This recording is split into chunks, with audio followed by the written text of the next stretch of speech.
الحمد لله نحمده ونستعينه ونستغفره ونعوذ بالله من شرور أنفسنا ومن سيئات أعمالنا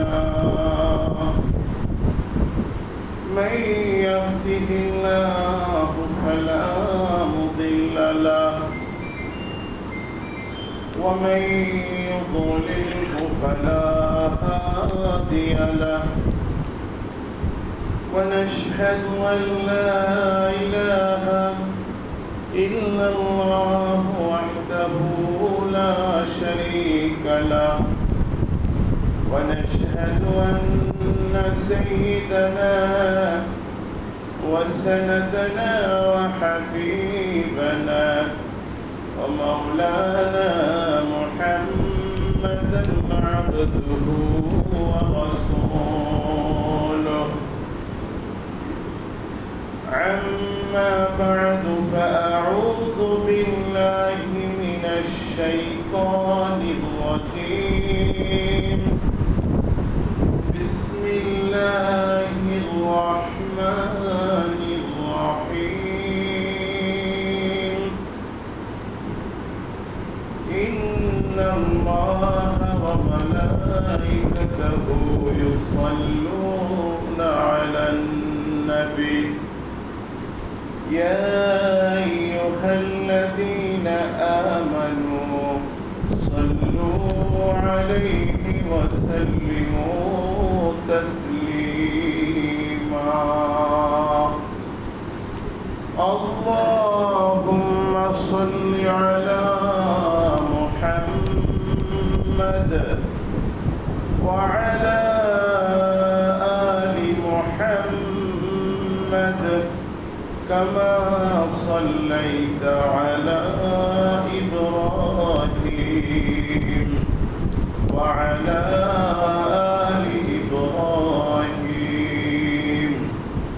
إنك حميد مجيد اللهم بارك على محمد وعلى آل محمد كما باركت على إبراهيم وعلى آل إبراهيم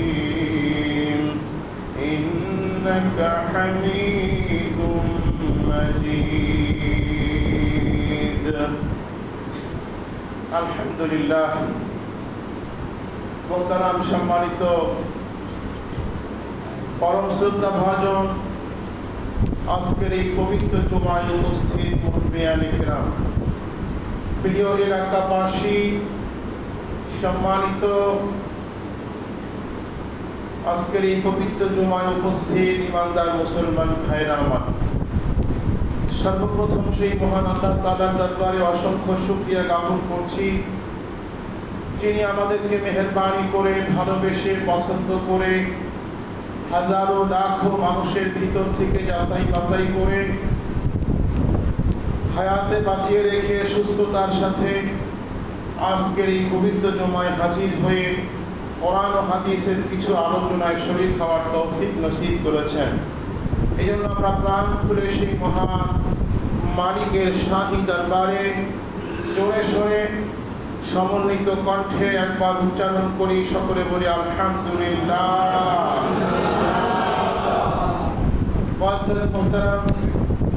দেখেন, গত জুমা থেকে এই জুমা পর্যন্ত বহু মানুষ দুনিয়া থেকে বিদায় নিয়ে চলে গিয়েছে।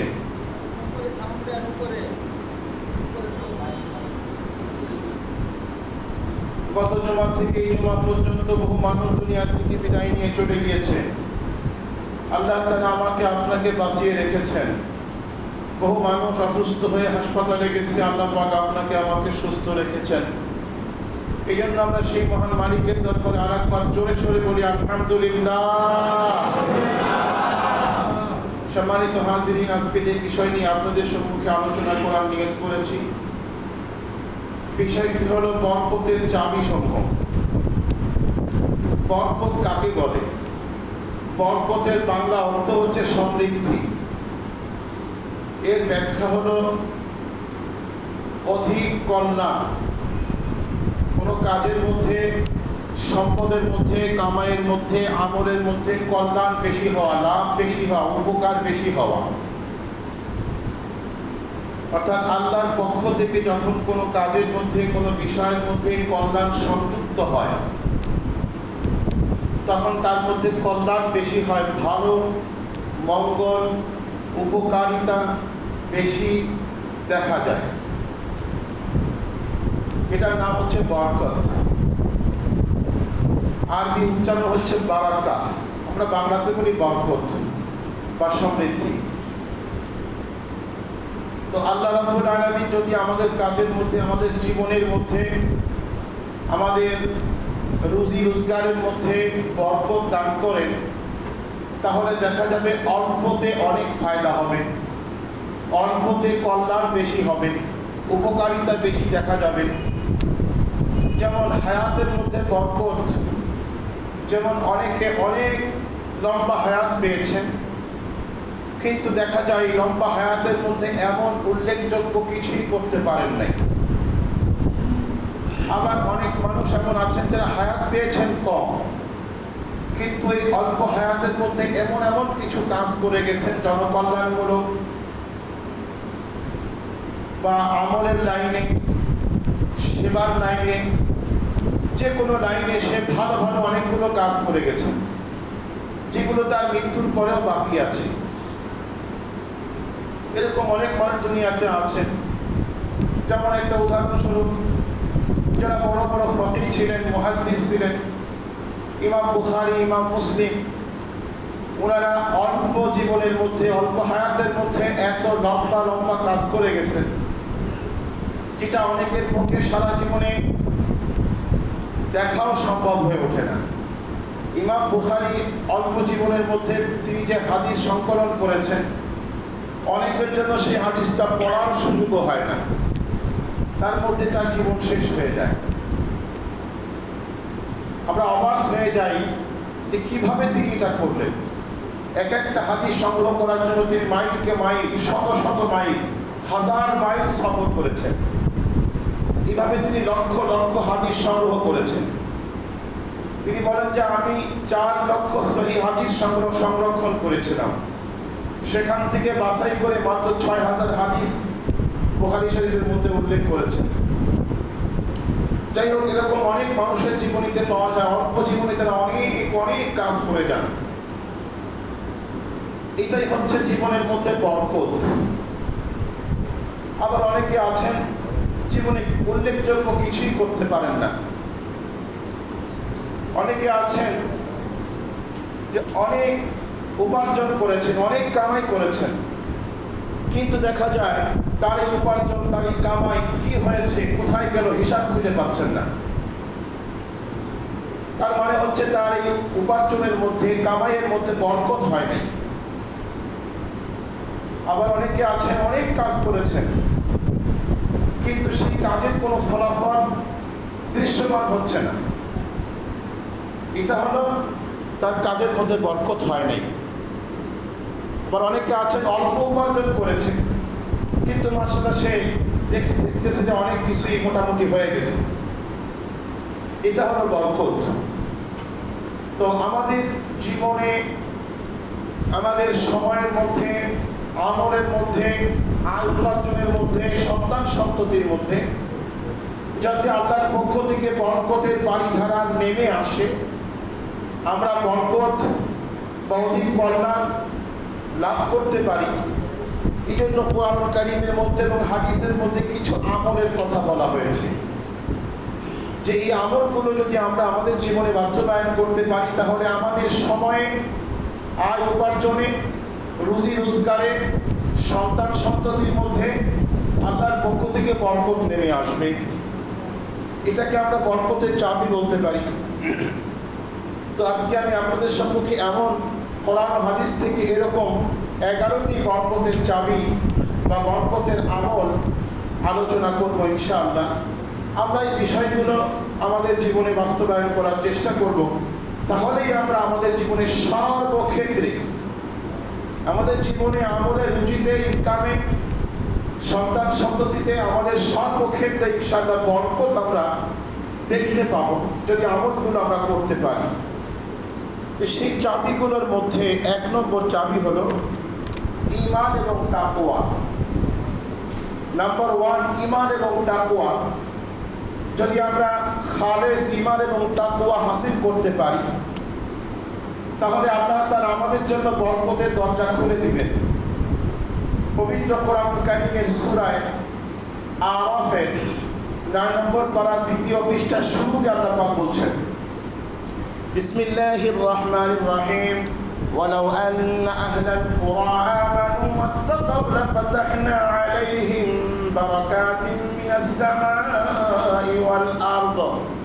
আল্লাহ বলছেন, ওয়ালাউ আন্না আহলাল কুরা, যদি কোনো জনপদবাসী, কোনো এলাকাবাসী, আমানু, বিশুদ্ধ ঈমান, সহিহ ঈমান, খালেস ঈমান হাসিল করতে পারে, ওয়াত্তাকাউ, এবং তাকওয়া অবলম্বন করতে পারে।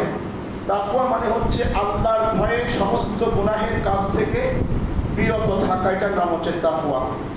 যদি বিশুদ্ধ ঈমান, খালেস ঈমান হাসিল করতে পারে এবং তাকওয়া অর্জন করতে পারে, লাফাতাহনা, আমি খুলে দিব, উন্মুক্ত করে দিব, বারাকাতিন মিনাস সামা ওয়াল আরদ, আসমানের সমস্ত বরকতের দরজা, জমিনের সমস্ত বরকতের দরজা, উপর থেকে নিচ থেকে সব রকম বরকতের দরজা আমি তাদের জন্য উন্মুক্ত করে দিব, আল্লাহ নিজে বলছেন।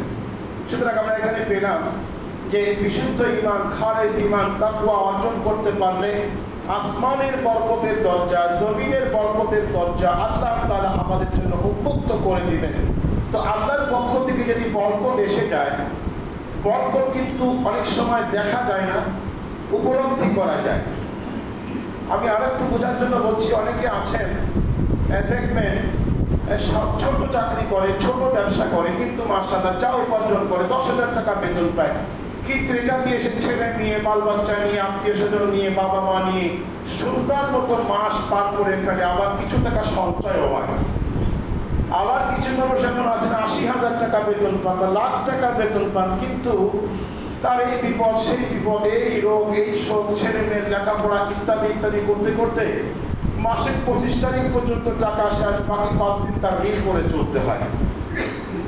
এটা হচ্ছে বরকত হওয়া না হওয়ার বিষয়।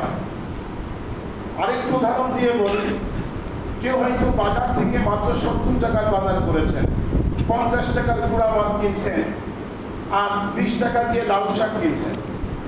তোমার সাথে এটা দিয়ে রান্না বান্না করে ছেলে মেয়ে যখন খেতে বসেছেন, এত মজা হয়েছে, এত খাবারটা স্বাদ হয়েছে, ছেলে মেয়ে স্ত্রী সবাই বলতেছে মাশাআল্লাহ, তরকারিটা আজকে খুব মজা হয়েছে, খুব স্বাদ হয়েছে।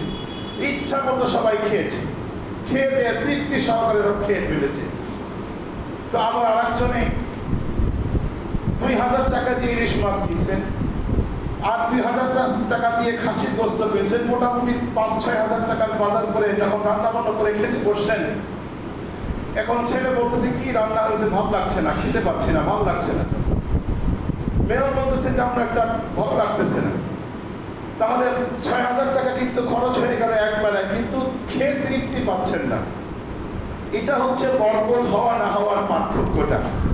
মুআজ্জাজ হাজিরিন, তার প্রথম চাবি হলো ঈমান এবং তাকওয়া হাসিল করা। যদি আমরা হাসিল করতে পারি বিশুদ্ধ ঈমান, ঈমানকে কুফর থেকে, শিরিক থেকে, নিফাকি থেকে, মুনাফিকি থেকে মুক্ত করতে হবে, খালেস ঈমান হাসিল করতে হবে। ঈমানের মধ্যে কোনো শিরিক থাকতে পারবে না। আমার ঈমান, বিশ্বাস একই এরকম থাকবে যে আমার ভালো মন্দ, আমার উন্নতি অবনতি সব কিছুর মালিক একমাত্র কে? আল্লাহ। আওয়াজ দেবেন কে? আল্লাহ। হায়াতের মালিক, মৌতের মালিক, সুস্থতা অসুস্থতা সব কিছুর মালিক কে? একমাত্র আল্লাহ।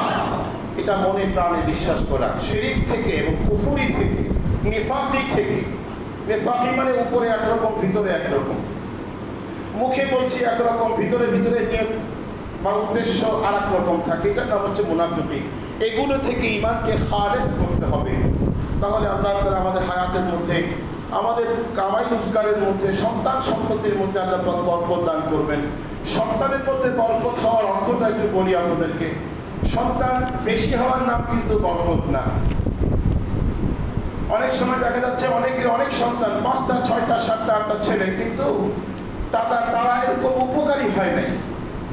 আবার অনেকের 1টা 2টা ছেলে মেয়ে, কিন্তু মাশাআল্লাহ সবাই উপকারী হয়েছে, অনেক বড় হয়েছে, বাবা মার খেদমত করেওয়ালা হয়েছে। তারপরে তারা সুনাম সুখ্যাতি অর্জন করেছে। এটা নাম হলো বরকত। বেশির নাম বরকত নয়, অল্পের মধ্যে কল্যাণ বেশি হওয়ার নাম হচ্ছে বরকত। বরকতের 2 নম্বর চাবি, প্রত্যেক ভালো কাজের শুরুতে বিসমিল্লাহির রহমানির রহিম বলা, বা বিসমিল্লাহ, শুধু বিসমিল্লাহ বললেও হয়, আর পুরাটা বলতে পারলে বেশি ভালো, বিসমিল্লাহির রহমানির রহিম বলা। প্রত্যেক ভালো কাজের শুরুতে, যেমন পানি পান করতেছেন বিসমিল্লাহির রহমানির রহিম বলে শুরু করুন, খাচ্ছেন বিসমিল্লাহির রহমানির রহিম, বিসমিল্লাহি ওয়া আলা বারাকাতিল্লাহ। মসজিদে প্রবেশ করছেন বিসমিল্লাহির রহমানির রহিম, আল্লাহুম্মা আফতাহ লিয়া বাবা রাহমাতিক। বের হওয়ার সময় দোয়া করলেন, বিসমিল্লাহ বলে প্রথম দোয়াটা শুরু করলেন। ঘরে ঢোকার সময় দোয়া বিসমিল্লাহ বলে ঢুকলেন। এভাবে প্রত্যেক ভালো কাজের শুরুতে বিসমিল্লাহ বলার অভ্যাস করা। হাদিসে পাকের মধ্যে আসছে, বান্দা যখন খানা খাওয়া শুরুতে বিসমিল্লাহ বলে খানা খাওয়া শুরু করেন, তখন এই খানার মধ্যে শয়তান শরীক হতে পারে না। তো শয়তান যখন শরীক হয় না, তখন তো বরকত অটোমেটিকলি হবে। ঘরে ঢোকার সময় যদি আপনি বিসমিল্লাহ বলে ঢুকেন, তো ঘরে আপনার সাথে শয়তান ঢুকবে না। তো শয়তান যখন ঢুকবে না, ঘরের সমস্ত কাজের মধ্যে আপনি বরকত পাবেন। এই জন্য আমরা এই অভ্যাসটা করে ফেলি। প্রত্যেক কাজের শুরুতে, আমরা ভালো কাজের শুরুতে আমরা বিসমিল্লাহির রহমানির রহিম বলে কাজটা শুরু করব। রাজি আছেন না ইনশাআল্লাহ? কি বলেন? আল্লাহ আমাদের সবাইকে আমল করার তৌফিক দেন, সবাইকে আমিন। রাসূলুল্লাহ সাল্লাল্লাহু আলাইহি ওয়াসাল্লাম বলেন, কুল্লু আমরিন ফি বালিন, প্রত্যেকটা কাজের মধ্যে একটা বিষয় থাকে, শয়তান সেখানে অংশগ্রহণ করার চেষ্টা করে। বান্দা যখন বিসমিল্লাহ বলে, আল্লাহর নাম নিয়ে শুরু করে, তখন শয়তান সেখানে আর অংশগ্রহণ করতে পারে না। 3 নম্বর বরকতের 3 নম্বর চাবি, কোরআন কারীমের সাথে আমাদের সম্পৃক্ততা বাড়াতে হবে। কোরআন কারীমের সাথে যার যত সম্পর্ক হবে, আল্লাহ পাক তার জীবনে, তার আয় রোজগারে, তার সন্তান সন্ততির মধ্যে, তার কামাই রুজির মধ্যে, আমলের মধ্যে আল্লাহ পাক খায়ের ও বরকত দান করবেন। এই জন্য কোরআন কারীমের সাথে আমাদের সম্পৃক্ততা বাড়াতে হবে। সবাই একটু মনোযোগ দিয়ে শুনেন। অনেকে আছেন একটু ঘুমাচ্ছেন, একটু নাড়াচাড়া দিয়ে বসেন, কথাগুলো কিন্তু আমাদের জীবনে ইনশাআল্লাহ অনেক উপকারে আসবে। তাহলে কোরআন কারীমের সঙ্গে যা সম্পৃক্ততা বাড়বে, আমি কোরআন কারীম তেলাওয়াত করব, শুদ্ধ করে শেখার চেষ্টা করব, অর্থ বোঝার চেষ্টা করব, আমার পরিবারের মধ্যে সন্তান সন্ততিকে কোরআন কারীম তেলাওয়াতের জন্য তাকিদ দিব, শেখানোর জন্য চেষ্টা করব, কোরআন কারীমের বিধানগুলো আমি আমল করার চেষ্টা করব। আল্লাহ তাআলা বলছেন, ওয়াহাদা কিতাবুন আনজালনাহু মুবারাকুন ফাত্তাবিউহ। আল্লাহ বলছেন, আমি এই কিতাবকে নাযিল করেছি বরকত স্বরূপ, সুতরাং তোমরা এই কিতাবের ইত্তেবা করো, এই কিতাবকে তোমরা মানো, এই কিতাবের সঙ্গে তোমার সম্পর্ক তুমি গড়ে তুলো, তাহলে তোমার জীবনে বরকত নেমে আসবে, বরকতের পানিধারা তোমার উপর বর্ষিত হতে থাকবে। এই জন্য আমরা তোমার কোরআন কারীমের সঙ্গে সম্পর্ক বাড়াবো। রাজি আছেন না ইনশাআল্লাহ? কি বলেন? আমলটা করবেন তো ইনশাআল্লাহ? কি বলেন? কোরআন কারীম বেশি বেশি তেলাওয়াত করুন। প্রতিদিন একটু রুটিন করে নিন যে আমি কোরআন কারীম প্রতিদিন এতটুকু তেলাওয়াত করব। অন্তত পক্ষে হাদিসের মধ্যে এটাও আছে যে যে ব্যক্তি প্রতিদিন মাগরিবের পরে সূরা ওয়াকিয়া তেলাওয়াত করবে, সূরা ওয়াকিয়া, এবং এটা খুব সহিহ হাদিসের মধ্যে আসছে, সূরা ওয়াকিয়া যে ব্যক্তি তেলাওয়াত করবে প্রতিদিন মাগরিবের নামাজের পরে, তার পরিবারে কখনো অভাব দেখা দিবে না। সে অনেক ধনী হবে এটা বলেন নাই, যতটুকু তার আছে এর মধ্যে অভাব আসবে না, সে অভাব দেখবে না যদি নিয়মিত সূরা ওয়াকিয়া তেলাওয়াত করা হয়। এবং সাহাবায়ে কেরাম এই আমলটা খুব গুরুত্ব সহকারে করতেন। পরিবারের লোকদেরকে, পরিবারের মেয়েদেরকে এই আমলটা করার জন্য খুব তাকিদ দিতেন। সবাই মিলে আমলটা করতেন। সূরা ওয়াকিয়া তেলাওয়াত মাগরিবের পরে আমরা করব ইনশাআল্লাহ। এবং ঈশার পরে সূরা মুলক, যে ব্যক্তি ঈশার পরে সূরা মুলক নিয়মিত তেলাওয়াত করবে, তার কবরে আযাব হবে না। আল্লাহ তাকে হুয়া এই সূরা ওয়াকিয়াকে আল্লাহ রাসূল বলেছেন হুয়া মানিউন, এই সূরাটা হচ্ছে মানে কবরে আযাব আসতে বাধা সৃষ্টি করবে। ঈশার পরে সূরা মুলক তাবারাকাল্লাযী 29 নম্বর পারায়, আর মাগরিবের পরে সূরা ওয়াকিয়া 27 নম্বর পারায় আমরা এই সূরাটা ইনশাআল্লাহ নিয়মিত তেলাওয়াত করব। আল্লাহ তাআলা আমাদেরকে আমল করার তৌফিক দেন, সবাই বলেন আমিন। অন্য এক হাদিসের মধ্যে আল্লাহ রাসূল বলেন হাযাল কিতাব আইয়াত ইন্নাল্লাহ সুবহানাহু ওয়া তাআলা আইয়ারফা বিহাযাল কিতাবি আকওয়ামান ওয়া ইয়ানজিলু আকওয়ামান। এই কিতাবটি হচ্ছে কুরআনুল কারীমকে লক্ষ্য করে বলেছেন এই কিতাব হচ্ছে এমন একটি কিতাব যেই কিতাবের দ্বারা আল্লাহ তাআলা অনেকের সম্মানকে সুউচ্চ করবেন, আবার অনেককে আল্লাহ তাআলা নিচু করবেন। অর্থাৎ যে এই কোরআনের সঙ্গে সম্পর্ক গড়ে তুলবে আল্লাহ তার মর্যাদাকে সম্মানকে দুনিয়াতে সুউচ্চ করবেন, আখিরাতেও সুউচ্চ করবেন। আর যে কোরআনকে বর্জন করবে, কোরআনকে অবহেলা করবে, তার সম্মান মর্যাদা দুনিয়া আখিরাতে নিচু থেকে নিচু হয়ে যাবে। এই জন্য আল্লাহ তাআলা আমরা সবাই কোরআনের সঙ্গে সম্পর্ক স্থাপন করি। আল্লাহ আমাদেরকে আমল করার তৌফিক দেন, সবাই বলি আমিন। বরকতের 4 নম্বর চাবি, বরকতের 4 নম্বর চাবি হচ্ছে দান সাদকা।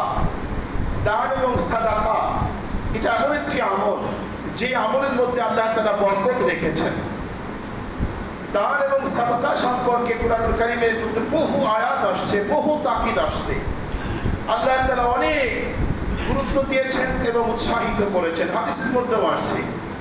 এবং দান সাদকার দ্বারা কঠিন থেকে কঠিন বিপদ থেকে রক্ষা পাওয়া যায়। দেখেন এটা কিভাবে বরকতের কারণ হবে। যখন আমরা কোনো কাজ করতে যাই তখন বিভিন্ন রকমের বিপদ আপদ আসে। ব্যবসা করতে গেলাম, ব্যবসার মধ্যে বিপদ এসে গেল, তো বিপদ যখন আসবে তো ব্যবসার মধ্যে আর উন্নতি হবে না। এরকম ভাবে আমাদের জীবনে যখন বিপদ আপদ আসে তখন আর উন্নতির দিকে আগানো যায় না, বরকত আর পাওয়া যায় না। এই জন্য যদি আমি দান সাদকার অভ্যাস করি তো আল্লাহ তাআলা আমাকে বিপদ আপদ থেকে রক্ষা করবেন, তো আমার উন্নতি, আমার অগ্রগতি অব্যাহত থাকবে, চলতে থাকবে, চলমান থাকবে, বাধাগ্রস্ত হবে না। বিপদে সে আমার উন্নতিকে বাধা দিতে পারবে না যদি আমি সাদকা এবং দানকে অব্যাহত রাখি, চালু রাখি। আল্লাহ পাক বলেছেন ওয়ানফিকু ফি সাবিলিল্লাহি ওয়া লা তুলকু বিআইদিকুম ইলা তাহলুকা। তুমি তোমার সম্পদকে আল্লাহর রাস্তায় ব্যয় করো, তোমার নিজেকে তুমি সম্পদ ব্যয় করা থেকে বিরত থেকে দান সদকাকে বন্ধ করে তুমি নিজেকে ধ্বংসের মধ্যে ফেলে দিও না। তার মানে বিপদ কিন্তু সব সময় আমার মাথার উপর দিয়ে ঘুরতেছে।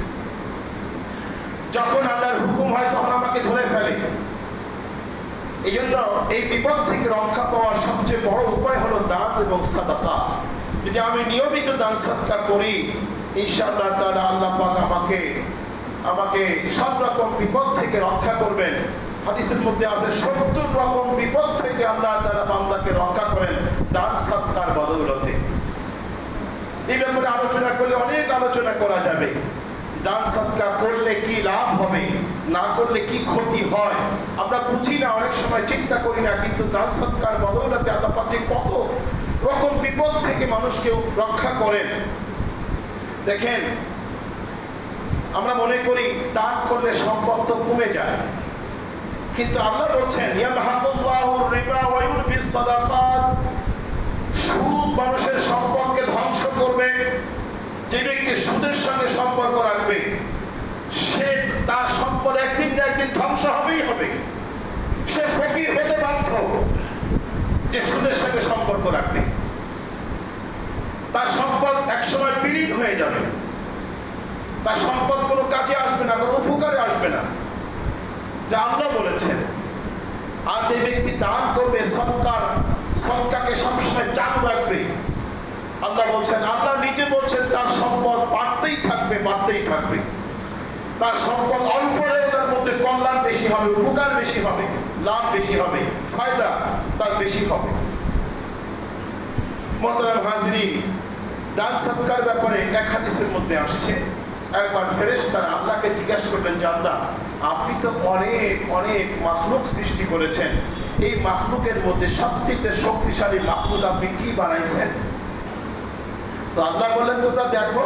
না, আল্লাহ একটু শুনতে চাই। বললেন যে আমি যে এই যে পাহাড় বানিয়েছি, দেখো কত শক্ত পাহাড়, জমিন যখন বানিয়েছিলাম পানির উপরে ভাসতেছিল, কাঁপতেছিল, তখন আমি পাহাড় বানিয়ে জমিনকে পেরেক মেরে দিলাম, জমিন স্তব্ধ হয়ে গেল, জমিন আর কাঁপা বন্ধ হয়ে গেল। এই তো আমার একটা শব্দ সৃষ্টি, পাহাড়। এবার ফেরেশতারা বলে যে আল্লাহ, পাহাড়ের চেয়ে শক্তিশালী কোনো মাখলুক কি আপনি বানিয়েছেন? বলে হ্যাঁ, পাহাড় কাটা যায়, পাহাড় কেটে সমান করা যায় যেই অস্ত্র দিয়ে, সেটা হচ্ছে লোহা। এই লোহা বানাইছি, তার চেয়ে শক্ত বেশি। তো বললেন যে আল্লাহ, লোহার চেয়ে শক্ত কোনো মাখলুক কি আপনি বানিয়েছেন? বলে হ্যাঁ, লোহা যেটা দিয়ে গালিয়ে ফেলানো যায়, সেটা লোহার চেয়ে আরো শক্তিশালী। লোহা গালানো যায় কি দিয়ে ভাই? আগুন দিয়ে। বলে আল্লাহ, আগুনের চেয়ে কোনো শক্তিশালী মাখলুক কি আপনি বানিয়েছেন? বলে হ্যাঁ, আগুন নিভানো যায়, আগুনকে বিলীন করা যায় যে মাখলুক দিয়ে, সেটা কি? পানি। পানি তার চেয়ে শক্তিশালী। বলতে আল্লাহ, পানির চেয়ে শক্তিশালী কিছু বানিয়েছে? হ্যাঁ, যেই জিনিস দিয়ে পানিকে উড়ায় ফেলানো যায়, পানি, বাতাস পানিকে উড়ায় নিয়ে যেতে পারে, বাতাস তার চেয়ে আরো শক্তিশালী। তো বললেন যে আল্লাহ, তার চেয়ে শক্তিশালী কিছু আপনার কাছে কি আছে? বলে হ্যাঁ, তার চেয়ে শক্তিশালী হচ্ছে আমার মুমিন বান্দার দান এবং সাদাকা। বলে সুবহানাল্লাহ। কারণ আমার মুমিন বান্দা যখন দান সাদকাকে অব্যাহত রাখে, চালু রাখে, দানের হাতকে সে খোলা রাখে, তো কঠিন থেকে কঠিন দুর্যোগ, বিপদ, যেটা বাতাসের চেয়ে শক্তিশালী, লোহার চেয়ে শক্তিশালী, আগুনের চেয়ে শক্তিশালী বিপদ, এই সাদাকা ঠেকায় দেয়, তার কাছে আসতে দেয় না। তাহলে সাদকা, মুমিন বান্দার সাদকা তার চেয়ে শক্তিশালী আমি বানিয়েছি। মুআজ্জাজ হাজিরিন, এক কিতাবের মধ্যে আমি পেয়েছি, আমি মাঝে মধ্যে বলে থাকি, কিতাবটা সহিহ হাদিসের মধ্যে আসছে যে একবার এক ব্যক্তি একটা খোলা মাঠের মধ্যে দিয়ে যাচ্ছেন। তো পথিমধ্যে ওই লোকটা শুনতেছেন, একটা বুজুর্গ মানুষ, আল্লাহওয়ালা মানুষ, উনি শুনতেছেন মেঘের মধ্যে একটা আওয়াজ শোনা যাচ্ছে, অমুক আব্দুল মালিক বিন আব্দুর রহিমের বাগানে বর্ষণ করো। এই আওয়াজটা শোনার সঙ্গে সঙ্গে মেঘ একদিকে দৌড়াইতে শুরু করলো। তো আরব দেশে মেঘ একটা নিয়ামত, মেঘ দেখলে তারা খুব খুশি হয়, কারণ বৃষ্টি কম হয়, বৃষ্টি হলে তারা খুব খুশি হয়, বৃষ্টির খুব প্রয়োজন হয় সেখানে। তো উনি বলতেছেন যে আমি মেঘের পিছনে দৌড়াইতে শুরু করলাম যে কোথায় যায় মেঘটা, এবং মেঘের মধ্যে আমি আওয়াজ শুনতে পেলাম অমুকের বাগানে বর্ষণ করো। তো আমি দেখবো কার বাগানে বর্ষিত হয়। তো আমি দৌড়াচ্ছিলাম, মেঘের সঙ্গে দৌড়াই পারলাম না। তো মেঘ, আমি যাওয়ার আগেই মেঘ একটা বাগানের উপরে মুষলধারে বর্ষিত হচ্ছিল। আমি সেখানে গিয়ে হাজির হলাম। আমি গিয়ে দেখি একটা লোক মাথায় পাগড়ি বাঁধা আর জামা টামা ভালো করে কাঁচায়া, কোদাল দিয়ে বা বেলচা দিয়ে সে তার বাগানের মধ্যে পানিগুলোকে এদিক থেকে ওদিকে নিচ্ছে, নালা কেটে কেটে জায়গা মতো পানিগুলো পৌঁছাচ্ছেন। ব্যাস, পর্যাপ্ত পরিমাণে বৃষ্টি হলো। আর কিছুক্ষণ পর যখন তার পানির প্রয়োজন পুরা হয়ে গেল, বৃষ্টি বন্ধ হয়ে গেল। আমি তাকে জিজ্ঞেস করলাম যে ভাই, আপনার নামটা কি? তখন সে ওই নামটাই বললো, যেই নামটা আমি ওই মেঘের মধ্যে শুনতে পেয়েছিলাম। তখন আমি অবাক হয়ে লোকটাকে জিজ্ঞাসা করলাম যে ভাই, আপনি এমন কি আমল করেন? কেন? হ্যাঁ, আমি মেঘের মধ্যে আপনার এই নামটা শুনতে পেয়েছি, এবং আপনার বাগানে বৃষ্টি বর্ষণ হলো, আর আশপাশে কোথাও হয় নাই। নিশ্চয়ই আপনি আল্লাহর কোনো খাস বান্দা, যার কারণে আল্লাহ আপনার জন্য বিশেষভাবে বৃষ্টি বাজেট করেছে। আপনি কি আমল করেন? আমি তো এমন বিশেষ কোনো আমল করি না, মানুষের যা করে আমি তাই করি। মানুষের নামাজ পড়ে, রোজা রাখে, তাহাজ্জুদ পড়ে, আমি তাই করি। বেশি আমল বলতে এতটুকুই আমি করি যে আমার বাগানে যা উৎপাদন হয়, যা আয় হয়, আমি এটাকে সমান 3টা ভাগ করি। একটা ভাগ আমি গরিব, মিসকিন, অসহায়, এতিম, দিনের পথে ব্যয় করার জন্য একটা অংশ আমি রেখে দেই, আর একটা অংশকে আমি বাগানের উৎপাদনের জন্য, বাগানের খরচ বাবদ, সার, বীজ, কর্মচারী ইত্যাদির পিছনে ব্যয় করি, আর একটা অংশ আমি আমার পরিবারের জন্য ব্যয় করি। এইভাবে আমি আমার জীবনের প্রথম থেকে, যখন থেকে আমার উপার্জন শুরু হয়েছে, তখন থেকে আমি এই নিয়মটা পালন করে আসছি। তখন ওই ব্যক্তি বুঝতে পারলেন যে এই কারণেই, যেহেতু একটা অংশ 3 ভাগের 1 ভাগ এই ব্যক্তি আল্লাহর জন্য বাজেট করে রেখে দেয়, এই জন্যই আল্লাহ তাআলা এই বাগানের দায়িত্ব নিয়ে নিয়েছেন। এই বাগানে কখন পানির প্রয়োজন, কখন কিসের প্রয়োজন, আল্লাহ পাক তাই সাপ্লাই দিচ্ছেন। জোরে বলেন না সুবহানাল্লাহ। সুতরাং আমরা যদি এই হাদিসের উপরে আমল করে আমাদের ইনকামের উপার্জনের একটা অংশ, আমরা 3 ভাগের 1 ভাগ পারবো না, আমরা তো এত বড় বুজুর্গ হই নাই। আপনি অন্তত 10 ভাগের 1 ভাগ বাজেট করেন না, তাও যদি না করেন ডোনেট করেন, যদি আপনার 1 লক্ষ টাকা মাসে ইনকাম হয়, আপনি 2000 টাকা অন্তত ডোনেট করেন। 10 ভাগের 1 ভাগ করলে তো আরো ভালো। 3 ভাগের 1 ভাগ তো আমাদের পক্ষে হয়তো সম্ভব হয়ে উঠবে না। দিনের পথে ব্যয় করার জন্য আমরা এটাকে রেখে দিব।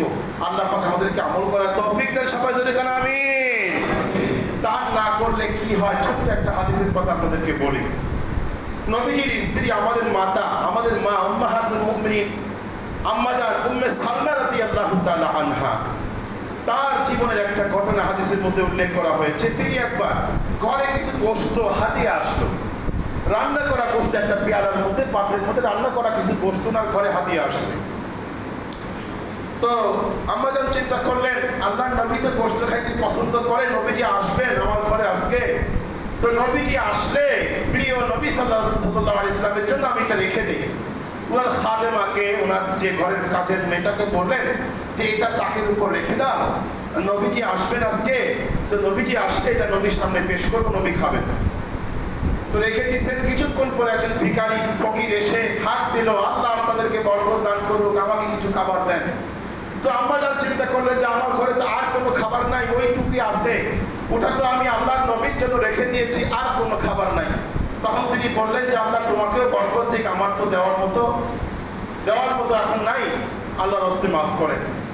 তো ফকির চলে গেল। নবীজি আসলেন, এসে বললেন যে সালমা তোমার ঘরে কি আছে খাবার? তো বলে যে হ্যাঁ হুজুর আছে, আপনার জন্য রেখেছি কিছু। তো ওই কাজের মেয়েটাকে বললেন যে নিয়ে আসো ওটা। আনতে গেছে, কাজের মেয়েকে দেখে ওই পেয়ালার মধ্যে গোশত নাই, কতগুলো পাথরের টুকরা পড়ে আছে, পাথরের টুকরা। তো বললেন যে আম্মা কি ব্যাপার, গোশতটা আমি এখানে রাখলাম, এখন তো পেয়ালার মধ্যে গোশত নাই, পাথর কয়টা পাথর। তো নবীর সামনে হাজির করা হলো। নবীজি বললেন কি ব্যাপার উম্মে সালমা, তোমার ঘরে কোনো ফকির আসছিল? বলে হুজুর হ্যাঁ ফকির আসছিল, ফকির এসে তো আমার কাছে কিছু খাবার চেয়েছিল, আমি তাকে দেই নাই, বলছিল দেওয়ার মতো নাই। আল্লাহ রাসূল বললেন দেখো, এই আমি যে আল্লাহর নবী, আমার ঘরে ফকির না খেয়ে কোনো কিছু না পেয়ে ফিরে গেল, আল্লাহ তাআলা কিয়ামত পর্যন্ত উম্মতকে শিক্ষা দেওয়ার জন্য এই দৃশ্য করেছেন। এই গোশতকে আল্লাহ তাআলা পাথর বানিয়ে দিয়েছেন। আল্লাহ রাসূল বুঝাইলেন, কোন ব্যক্তি যদি ঘরে খাবার থাকতে ফকিরকে ফিরিয়ে দেয়, তাহলে সে যেন ফকিরকে না দিয়ে খাইলো, অভাবী ব্যক্তিকে, ক্ষুধার্ত ব্যক্তিকে না দিয়ে নিজে নিজে খাইলো, সে যেন পাথর খাইলো। এটা বোঝানোর জন্য আল্লাহ তাআলা এটাকে পাথর বানিয়ে দিয়েছেন। হযরত ঈসা আলাইহিস সালাম একটা উক্তি দিয়ে বলেছেন আল্লাহর পক্ষ থেকে, কোন ব্যক্তি যদি তার ঘর থেকে ফকিরকে না দিয়ে ফিরিয়ে দেয় থাকা সত্ত্বেও, তাহলে তার ঘরে 7 দিন পর্যন্ত রহমতের ফেরেশতা প্রবেশ করে না। এজন্য দানের ব্যাপারে, সদকার ব্যাপারে আমাদের হাত খোলা রাখি। আল্লাহ তাআলা আমাদের জীবনে, হায়াতে, রুজি রোজগারে সর্বদিক থেকে আল্লাহ পাক আমাদেরকে বরকত দান করবেন। দেখেন আম্মা জান আয়েশা সিদ্দিকা রাদিয়াল্লাহু তাআলা আনহা সম্পর্কে আছে, উনি এত দান করতেন, একবার তিনি দেখা গেছে একসঙ্গে 50,000 দিরহাম দান করে দিয়েছে। ওনার কাছে হাদিয়া আসতো, মানুষে হাদিয়া দিত, ওনাকে খাওয়ার জন্য, ওনাকে ভোগ করার জন্য, উনি রাখতেন না, উনি দান করে দিতেন। 50,000 দিরহাম তিনি বন্টন করে ফেললেন, কিন্তু ওনার গায়ে তখন তালি দেওয়া জামা ছিল, তালি দেওয়া জামা। এটা চিন্তা করেন নাই যে হায় আমার তো একটা জামার দরকার, এই 50,000 থেকে আমি 1,000 টাকা বা 200 টাকা রেখে দিই আমার একটা জামা বানানোর জন্য, চিন্তা করেন নাই। তিনি ইতিহাস হয়ে গেছে এটা। আর একবার এরকম তিনি সকাল থেকে সন্ধ্যা পর্যন্ত দান করতে করতে 50,000 দিরহামের একটা বস্তা শেষ করে ফেলেছেন। সন্ধ্যার আগে খাদেমা বলতেছে, ওনার ঘরের কাজের মেয়েটা বলতেছে, আম্মা জান আপনি তো সারাদিন অনেক টাকা বিলি করলেন, দান করলেন, আপনি তো রোজা আছেন, ইফতার করার মতো তো কিছু ঘরে নাই, তো আপনি ইফতারের জন্য একটু কিছু রাখতে পারতেন তো। তো আম্মা জান বলে, তুমি এখন বলতেছো, সব দেওয়া হয়ে গেছে, তুমি এখন বলতেছো, আগে আমাকে মনে পড়াই দিতা। ওনাদের অবস্থা কেমন ছিল দেখেন, উনি যে রোজা আছেন, ইফতার করার জন্য ঘরে খাবার কিছু নাই, এটা ওনার স্মরণ নাই, উনি দান করতে করতে সব দান করে দিয়েছেন। সাহাবায়ে কেরামের অবস্থা এমন ছিল, আমরা হয়তো এরকম পারবো না, কিন্তু আমরা আমাদের সাধ্য মতো দানকে অব্যাহত রাখি, চালু রাখি। রাখি। মুআজ্জাজ হাজরিন, আমরা অন্তত এতটুকু করতে পারি, প্রতিদিন আমরা কিছু না কিছু দান করার চেষ্টা করব। তাহলে আল্লাহ পাক আমাকে অনেক বিপদ থেকে, অনেক মুসিবত থেকে আল্লাহ পাক রক্ষা করবেন। প্রতিদিন আপনি এত ফকির মিসকিন পাবেন না। প্রতিদিন আপনি 10 টাকা করে অথবা 5 টাকা করে একটা বাক্সের মধ্যে রেখে দেন, একটা বাক্সা বা একটা মগ বা একটা কিছু রেখে দেন ঘরের মধ্যে। সেখানে আপনি দৈনিক 5 টাকা রাখেন, দৈনিক 10 টাকা রাখেন বা 2 টাকা রাখেন, মানে 1 টাকা করে রাখেন, রেখে আপনি 7 দিন পরে অথবা আপনি মাসের শেষে গিয়ে টাকাটা কোনো গরিব মিসকিনকে দিয়ে দেন, অসহায় ব্যক্তিকে দিয়ে এতিমখানায় দিয়ে দেন, যেখানে আপনার ভালো লাগে সেখানে দিয়ে দেন। তবে প্রতিদিন দানের এই অভ্যাসটা আমরা চালু করার চেষ্টা করি। আল্লাহ আমাদেরকে তৌফিক দেন, সবাই বলেন আমিন। এবার আসেন 4 নম্বর চাবি, বরকতের 4 নম্বর চাবি। আমি খুব সংক্ষেপে বলছি, খেয়াল করে শুনবেন। বরকতের 4 নম্বর চাবি হলো আত্মীয় স্বজনের সঙ্গে সম্পর্ক ভালো রাখা, সুসম্পর্ক বজায় রাখা। এটা বহু পরীক্ষিত। যারা আত্মীয় স্বজনের সঙ্গে সুসম্পর্ক বজায় রাখে, আল্লাহ তাআলা তার রুজি রোজগারে বরকত দেন, তার সন্তানাদির মধ্যে আল্লাহ পাক বরকত দেন, সর্বদাই আল্লাহ পাক তার জীবনটাকে বরকতময় করেন। যা বহু পরীক্ষিত। আত্মীয় স্বজন বলতে আপনার পিতা মাতা, ভাই বোন, যাতে রক্তের সম্পর্কে, মানে যে যত কাছে ভাই বোন, আর তারপরে ভাই ভাতিজা ভাগিনা, এদের সঙ্গে, তারপর শ্বশুর বাড়ির থেকে যারা আত্মীয় আছেন, অর্থাৎ আত্মীয় স্বজন যারা আছেন প্রত্যেকের সঙ্গে সুসম্পর্ক বজায় রাখা, মাঝে মধ্যে একটু খোঁজ খবর নেওয়া, তাদের বিপদে আপদে পাশে দাঁড়ানো, সম্ভব হলে, সম্ভব না হলে অন্তত ভালো সম্পর্ক রাখা। রাসূল সাল্লাল্লাহু আলাইহি ওয়াসাল্লাম বলেছেন, সিলমান কাতাআকা, যে তোমার সঙ্গে সম্পর্ক রাখতে চায় না, ছিন্ন করতে চায়, তুমি তার সঙ্গে আরো সম্পর্ক মজবুত করো। তোমার খবর নেয় না, কিন্তু তুমি উল্টা খবর নাও। তোমাকে সে বিরক্ত মনে করে, তাও তুমি তার খবর নাও। আত্মীয় স্বজন বেড়াতে আসলে তাদের সঙ্গে ভালো ব্যবহার করবেন। আজকে আসছে, এত ভালো ব্যবহার করবেন যেন আবার আসে। পারলে গাড়ি ভাড়াও দিয়ে দেন, পারলে ভালো করে মেহমানদারি করান, আবার গাড়ি ভাড়াটাও দিয়ে দেন, যাতে আবারও আসে। আমরা তো এমন করি যে আজকে আসছে আর যেন না আসে, এমন কিছু করে দিই। মুআজ্জাজ হাজরিন, তাহলে আত্মীয় স্বজনের সঙ্গে সুসম্পর্ক বজায় রাখা, এটা হচ্ছে বরকতের 4 নম্বর, 5 নম্বর চাবি। 6 নম্বর চাবি, সকালের কাজে রাসূল সাল্লাল্লাহু আলাইহি ওয়াসাল্লাম বলেছেন, আল্লাহুম্মা বারিক ফি বুকুরি উম্মাতিনা, হে আল্লাহ আপনি আমার উম্মতের সকালের টাইমের মধ্যে বরকত দান করেন। নবীজি দোয়া করেছেন। সকালের সময়টা অত্যন্ত বরকতময় সময়, অর্থাৎ ফজরের নামাজের পরেই আপনি যে কোনো কাজে বেরিয়ে পড়বেন, ওই কাজের মধ্যে আল্লাহ পাক বরকত দান করবেন। কিন্তু আমরা করি উল্টাটা, আমরা সকালে ঘুমাই, রাত্রে 11টা 12টা 1টা পর্যন্ত জাগা থাকি, সকালবেলায় ঘুমাই। কিন্তু আমরা নবীতে সকালের মধ্যে বরকতের দোয়া করেছেন। এই জন্য চেষ্টা করা, সকালে কাজ করব, রাত্রে ঘুমাবো। এমনকি ঈশার নামাজের পরে কোনো কথা বলাও মাকরুহ বলা হয়েছে। ঈশার নামাজ পড়ে সঙ্গে সঙ্গে ঘুমিয়ে যাও, শেষ রাত্রে উঠো। দিনের বেলায় ঘুমাইলে দুপুরে খাওয়ার পরে ঘুমানো এটা সুন্নত, কিন্তু সকালে ঘুমানো এটা বেবরকতি এবং ইসলামের দৃষ্টিতে অত্যন্ত নিন্দনীয়। আমরা চেষ্টা করব সকালে না ঘুমাইতে। আল্লাহ আমাদেরকে আমল করার তৌফিক দেন, সবাই কেন আমিন। 7 নম্বর, সালাত নিজে পড়া এবং পরিবারকে সালাত নামাজ পড়ার জন্য তাকিদ করা। নামাজের মধ্যে আল্লাহ পাক বরকত রেখেছেন। আল্লাহ পাক বলেন, ওয়ামুর আহলাকা বিস-সালাতি ওয়াসতাবির আলাইহা লা নাসআলুকা রিজকা নাহনু নারযুকুকা ওয়াল আকিবাতু লিত-তাকওয়া।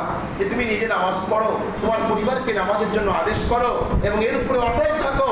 রিজিক তো আমি তোমার কাছে চাই না, রিজিক আমি তোমাকে দেব। তাহলে বোঝা গেল নামাজের মাধ্যমে আল্লাহ পাক রিজিক দিবেন। এবং এক হাদিসের মধ্যে আছে নামাজের 5টা পুরস্কার, তার মধ্যে একটা পুরস্কার দুনিয়াতেই আল্লাহ পাক তার রিজিকের মধ্যে কোনো অভাব রাখবেন না, রিজিকের অভাব আল্লাহ পাক দূর করে দিবেন। এই যে নামাজ নিজে পড়া, অনেকে নিজে পড়ে কিন্তু পরিবারের লোকরা পড়ে না, আমরা খোঁজ খবর রাখি না। 8 নম্বর, তাওয়াক্কুল আলাল্লাহ, আল্লাহর উপরে পূর্ণ ভরসা রাখা। এটা হচ্ছে বরকতের 8 নম্বর চাবি, আল্লাহর উপরে ভরসা রাখবো। ভরসা কার উপরে রাখবো? আল্লাহর উপরে। দুনিয়ার কোনো কিছুর উপর ভরসা রাখবো না। আমরা অনেক সময় কিন্তু বলে ফেলি বা মনে মনে চিন্তা করি, ওই বাড়ি তো একটা আছে, আর কিছু না হোক বাড়ি ভাড়া দিয়ে চলতে পারবো। এরকম অনেক সময় অনেকে বলে না, কি বলেন? আর কিছু না হোক দোকান তো একটা আছে, যা হবে এটা দিয়ে চলবে আমার। আর কিছু না হোক, হাতের কাম তো জানা আছে, আর কিছু না হোক একটা বিদ্যা তো জানা আছে, এটা দিয়ে চলতে পারবো। নাউযুবিল্লাহি মিন যালিক। এরকম চিন্তা যেন কখনো মাথার মধ্যে না আসে। আমার বাড়ি ধ্বংস হতে পারে, আমার ব্যবসা ধ্বংস হতে পারে, কিন্তু চিন্তা করবো আমার রিজিক কে দিবেন? আল্লাহ দিবেন। সর্ববুঝতে আপনি আমার রিজিকের ফয়সালা করবেন। আল্লাহর উপরে সম্পূর্ণ ভরসা রাখা, এটা হচ্ছে বরকতের 8 নম্বর চাবি। আল্লাহ রাসূল বলেছেন লাউ তাওয়াক্কালতুম হাক্কা তাওয়াক্কুলিহি লারাযাকাকুমুল্লাহু কামা রাযাকাত তুয়ুর। যদি তোমরা পরিপূর্ণ তাওয়াক্কুল করতে পারো আল্লাহর উপরে, তাহলে আল্লাহ পাক তোমাদেরকে রিজিক দিবেন ওই রকম যেমন পাখিকে আল্লাহ পাক রিজিক দেন। পাখির কোনো ব্যবসা নাই, চাকরি নাই, ক্ষেত খামার নাই, মিল ফ্যাক্টরি নাই, পাখি সাঁতার বেড়ায় বাসা থেকে খালি পেটে বের হয়ে যায়, সন্ধ্যার সময় ভরা পেটে বাসায় ফিরে আসে। আল্লাহ রাসূল বলেন তোমরা যদি আল্লাহর উপরে এমন তাওয়াক্কুল করতে পারো আল্লাহ তোমাদেরকে পাখির মতো রিজিক দান করবে। জোরে বলেন সুবহানাল্লাহ। 9 নম্বর হচ্ছে কাসরাতুল ইস্তিগফার। ইস্তিগফার বেশি বেশি পড়া, বেশি বেশি আস্তাগফিরুল্লাহ ওয়া আতুবু ইলাইহি, আস্তাগফিরুল্লাহ ওয়া আতুবু ইলাইহি। যখনই মনে পড়ে, যখনই সময় পান, চলতে ফিরতে বসতে মনে পড়লে আস্তাগফিরুল্লাহ আস্তাগফিরুল্লাহ আল্লাযী লা ইলাহা ইল্লা হুয়াল হাইয়ুল কাইয়্যুম ওয়া আতুবু ইলাইহি, অথবা আস্তাগফিরুল্লাহ ওয়া আতুবু ইলাইহি। এতটুকু পড়েন, অন্তত আস্তাগফিরুল্লাহ আস্তাগফিরুল্লাহ একটু পড়লেই হবে। সকালে তাসবিহ বানায় নেন, সবক বানায় নেবেন, সকালে 100 বার, সন্ধ্যায় 100 বার আস্তাগফিরুল্লাহ পড়বেন। আল্লাহ পাক দেখবেন আপনার রিজিকের মধ্যে সর্বদিকে বরকতের বারিধারা বৃষ্টির মতো আপনার উপর নাজিল হবে, যদি বেশি বেশি ইস্তিগফার করতে পারেন। আল্লাহু আকবার। এক হাদিসের মধ্যে আসছে মান লাজিমাল ইস্তিগফার জাআলাল্লাহু মিন কুল্লি দীকিন মাখরাজা। যে ব্যক্তি ইস্তিগফারকে তার জীবনে লাজিম করে নেবে, মানে সবসময় যে ইস্তিগফার করতে থাকবে, আল্লাহ পাক তাকে কঠিন সংকীর্ণ অবস্থা থেকে আল্লাহ তাকে বের হওয়ার রাস্তা বের করে দিবেন। ওয়া মিন কুল্লি হাম্মিন ফারাজান। আল্লাহ পাক তাকে কঠিন পেরেশানি থেকে আল্লাহ তাকে মুক্ত রাখবেন, কোনো পেরেশানির মধ্যে আল্লাহ পাক তাকে রাখবেন না। 10 নম্বর হচ্ছে পরিপূর্ণ সালামের ব্যাপক প্রচলন করা, অর্থাৎ সালাম বেশি বেশি দেওয়া, তবে সালামটা পরিপূর্ণ দেওয়ার চেষ্টা করা। কারণ দেখেন আসসালামু আলাইকুম ওয়া রাহমাতুল্লাহি ওয়া বারাকাতুহু, তাই না? এই ওয়া বারাকাতুহু মানে কি বারাকাত। আপনি একজনের জন্য বরকতের দোয়া করলেন, সেও আপনাকে বরকতের দোয়া করলো। এইভাবে বরকতের দোয়া করতে করতে করতে করতে এক সময় আপনার জন্য দোয়াটা কবুল হয়ে যাবে, আল্লাহ আপনাকে বরকতের মধ্যে শামিল করে ফেলবেন। যাই হোক, 11 নম্বর হচ্ছে মেহমানদারি করা, বেশি বেশি মেহমানদারি করা। এই মেহমানদারির মধ্যে প্রচুর বরকত রয়েছে। আল্লাহ পাক আমাদের সকলকে আমল করার তৌফিক দেন। সবাই আমিন। ওয়া আখিরু দাওয়ানা আলহামদুলিল্লাহি রাব্বিল আলামিন।